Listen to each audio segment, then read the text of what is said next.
Welcome, ladies and gentlemen, to my special place. This is where I come to calm down, to chill, and watch some trees. And until recently, there was no phone network here, which was great because now there is, and I get bombarded by the same messages every day.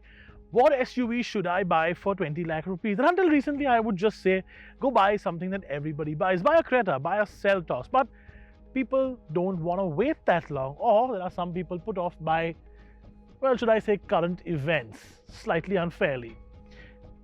Okay then, go buy a Skoda Kushaq. But some people are still put off by Skoda's after-sales service, although I think that's a little unfair because they've done a big leap and bound in that department. So, you don't want to buy the Koreans, you don't want to buy the Czech.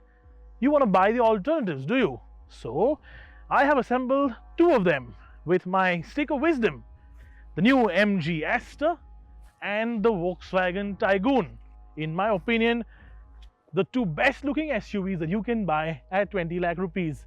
Both of these are turbo petrol, both of these are automatics, and which one is best? That's what we find out today.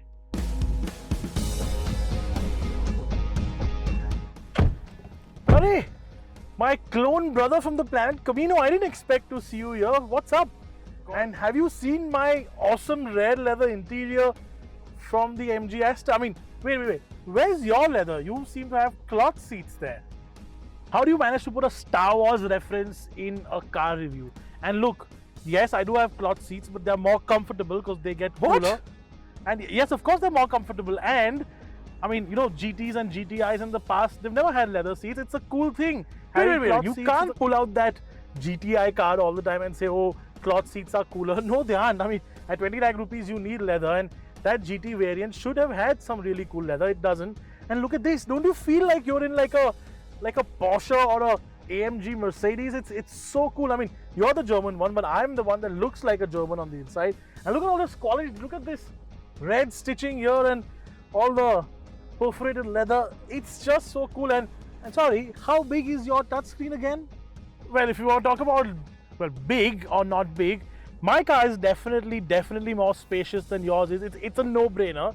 And my screen, I think, has a better user interface than yours. And I think it's better sort of put into the dashboard. Oh, come on. Wait. You're saying your user interface is cooler than all the features I have in this car? I highly doubt that. Both of us have the connected car features, but my instrument cluster is much larger and cooler. My screen is much bigger and cooler. And of course, the Astor Resistance. Do you have a little robot on the top? No, because right? I don't have the gimmick.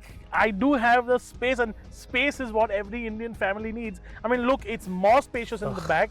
I have maybe less headspace than you because you do have that panoramic roof up there. But I just do have more space. I mean, I'm sitting more comfortably, not slouching down. No, this is spacious as well. I mean, look at all the headroom I have. Do you have that much headroom?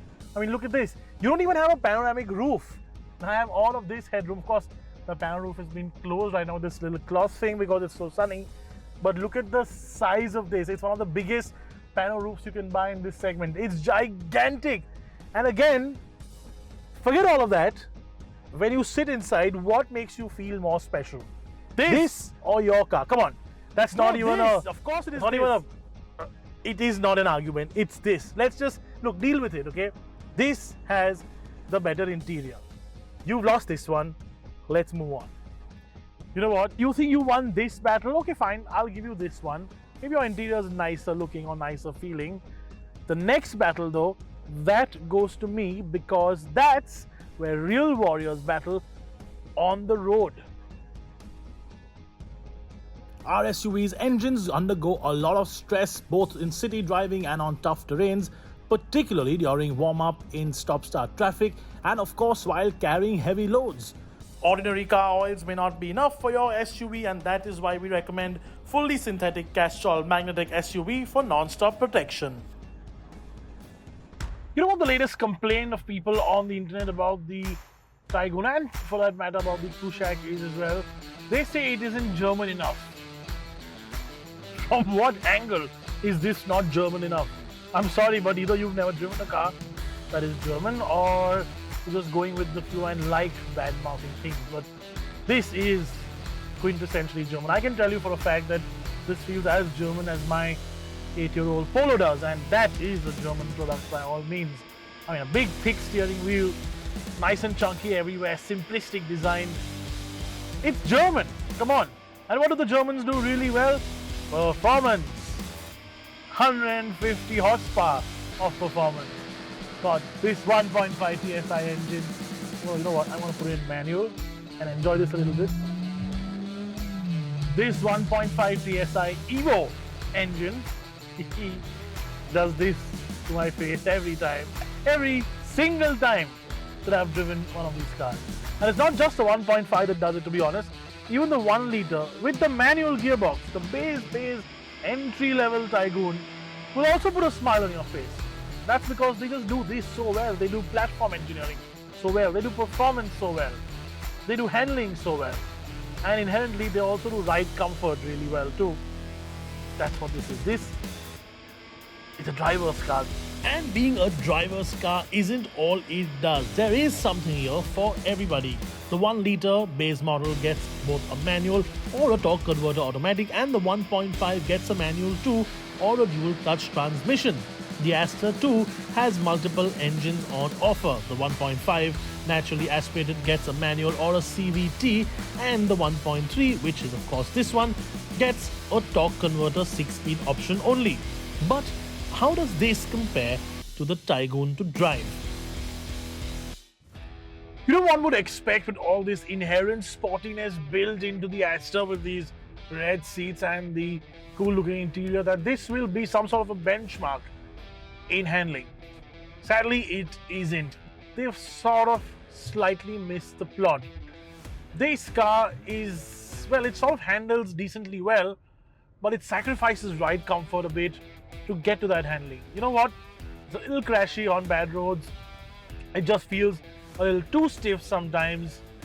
As I said in the standalone review of this car, it's a bit of a jack of all trades, master of none, which is strange because with MG's sporting heritage and history, you would expect them to be able to set up a suspension to absolute perfection. Sadly though, it isn't the case. I mean, I would have really liked if this was one way or the other. Make it really sporty or make it, well, comfortable and squishy that we'd like to sort of be chauffeured around and driven very gently around in. But this is somewhat in the middle, and it just sort of just about doesn't work for it. Of course, one can't help but notice the fact that the Astor does offer a lot more for your money. ADAS, for example. And if that helps you avoid an accident even just once, that one time is all worth the sacrifices you make in terms of ride and handling. And so we're back at my little forest of solitude, my little peaceful place, back to square one. And I'm back here for a reason. I want to talk about the thing we talked about right in the beginning of the video, which is the way these two look. Now I know that design is something that's a bit of a personal preference and beauty is in the eye of the beholder, but I like the way this grille looks. But I prefer the wheels on that, and I prefer the paint quality and the paint color on this. I mean, look at this, it's spectacular, but I prefer the way this thing sits, the stance. Honestly, I'm confused. Maybe I need to flip a coin. There we go. Tails it is. That was tails in my head, so it seems I like this a little bit more. You know, it's really that close. I had to actually flip a coin, which I'm going to take home now, quietly. Right, but let's give you a verdict, okay? Because that's what we do. But this time, it is a bit split. If you are going to buy it with your heart, buy this, because this is a driver's SUV. No, wait, this is a driver's car. So if you're a driver's man or woman, or, well, if you like driving, let's keep it gender neutral.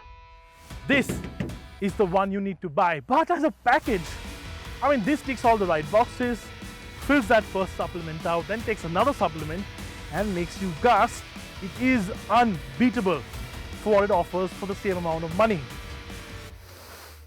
Head over heart then. Heart, head, you guys decide, because I genuinely can't drive a wet between these two. It's up to you to figure out what you want.